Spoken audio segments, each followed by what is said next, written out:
ফিনিশীয়, Byzantine, Mamluk এবং crusader সহ বিভিন্ন সভ্যতার মিশেলে গড়ে উঠেছে আধুনিক লেবানন, যার প্রতিটি মন্দির, দুর্গ, সমাধিসৌধ স্মৃতিচিহ্ন বহন করছে প্রাচীন ইতিহাসের।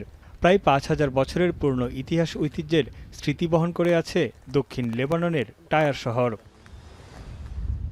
প্রাচীন ফিনিশীয় সভ্যতার কেন্দ্রবিন্দু এবং ইউনেস্কোর বিশ্ব ঐতিহ্য হিসেবে স্বীকৃত টায়ার শহরের বহু স্থাপনা।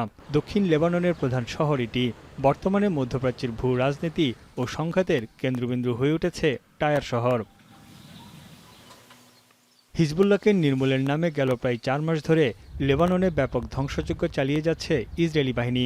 ধ্বংসস্তূপে পরিণত হয়েছে টায়ার শহরের ঐতিহ্যবাহী স্থানগুলো। শহরটির বেশিরভাগ অংশের স্মৃতি বিজড়িত ইউনেস্কোর স্বীকৃত ঐতিহ্য মিশে গেছে মাটির সঙ্গে। তাদের হামলা থেকে রক্ষা পায়নি তীর্থস্থান ও বিভিন্ন ধর্মীয় স্থাপনা। গুড়িয়ে দেওয়া হয়েছে নাবাতিয়া শহরের প্রাচীন বাজার এবং শত বছরের পুরনো শহরগুলো। বুলডোজার দিয়ে নিশ্চিহ্ন করে দেওয়া হয়েছে অনেক স্থাপনা। ইসরায়েলি দখলদারিত্বের মুখে ক্ষয়ক্ষতির পুরো চিত্র এখনও তুলে ধরা সম্ভব হয়নি বলে জানান লেবাননের সংস্কৃতিমন্ত্রী।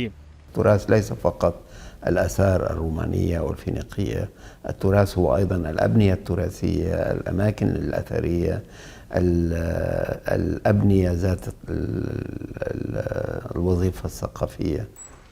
এদিকে ইসরায়েল বলছে বেসামরিক অবকাঠামো বা প্রাচীন স্থাপনা ধ্বংস করা তাদের লক্ষ্য নয়। হিজবুল্লাহর বিরুদ্ধে বিখ্যাত বোফোর্ট দুর্গে অস্ত্র রাখার অভিযোগ তুলেছে ইসরায়েল। বিশ্লেষকরা বলছেন ইউনেস্কোর তালিকাভুক্ত টায়ার শহর দেখলে মনে হবে যেন এটি ভূমিকম্পে বিধ্বস্ত একটি শহর।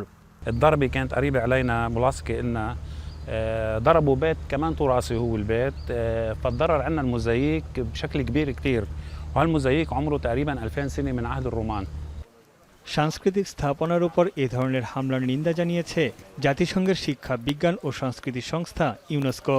শহরের ডেপুটি মেয়র বলেন, আন্তর্জাতিকভাবে সুরক্ষিত এই শহরকে লক্ষ্যবস্তু করা কোনোভাবেই উচিত হয়নি। سور مدرجة على التراث العالمي من عام 1984.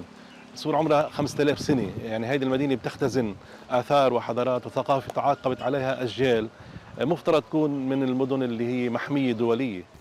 ইসরায়েলি হামলার জেরে বিপন্নপ্রায় বিশ্ব ঐতিহ্যবাহী স্থান হিসেবে টায়ার শহরকে শ্রেণীবদ্ধ করার আবেদন জানিয়েছিল ইউনেস্কো। তবে সেই আবেদন কানে তোলেনি আন্তর্জাতিক সম্প্রদায়। লেবানন সরকারের অভিযোগ, দেশের শত বছরের ইতিহাসকে স্থায়ীভাবে মুছে ফেলতে পরিকল্পিত অভিযানে নেমেছে ইসরায়েল। তানভীর জনি, এখন বিশ্ব।